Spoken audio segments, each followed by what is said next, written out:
Hi, forgive the iPhone impromptu video, but as a person of faith and as a person of color, it's been on my heart to respond to what's been happening in my country in a way that resonates with many. And the only way that I know how to do that is through prayer and poetry.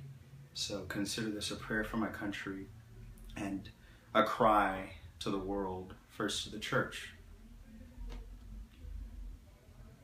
Here we stand in the midst of a valley of dry bones, the bones of hope, the bones of men, where darkness and death surround and blood cries out from the ground, and hope has been tangled by ropes and then strangled by the thorny vines of despair. And now here hope lies, with no one left to mourn her.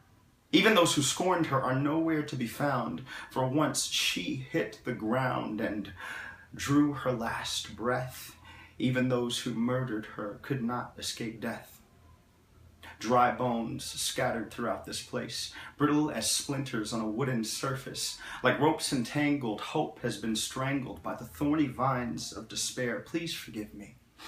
Forgive me when you see me walking in the dark, aimlessly in circles with my head down. My focus is on the ground because I'm searching for the light of the lamp that was promised to guide my clumsy feet.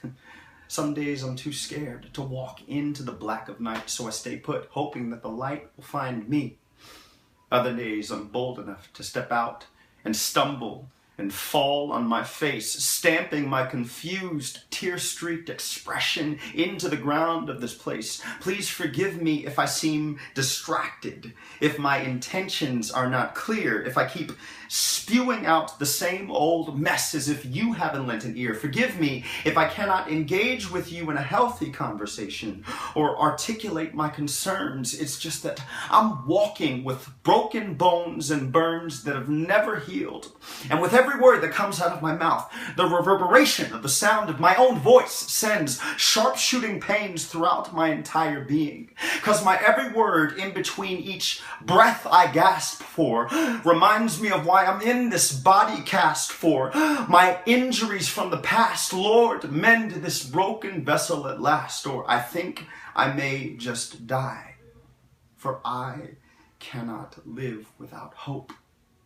You see, I've been waiting so long for this mountain to move that I'm losing all trust in myself. So God, prove yourself strong in this storm. I can't do this alone. I can't trip around, falling apart on my own.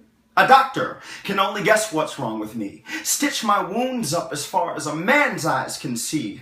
Create the conditions for healing to come. But only a healer can heal what's been done. I cry out to the one who can see all of me. Weld my flesh into a single scar for everyone to see that I've been made new. God, I know that you can. God, I'm desperate. I cannot rely on a man and a man's principles that deny who you are and deny who you've been when you've never been far. You've been waiting for me, Lord, to come to this place.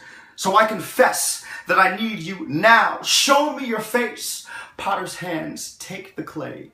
Shape me into who I am. Breathe new dreams into my lungs and flood your blood into this dam that's been dried out for far too long and caused a famine in my heart. I take ownership of all the things I've done wrong from the start that caused a drought among the people that you've given me to grow, and now lay before me lifeless in this valley.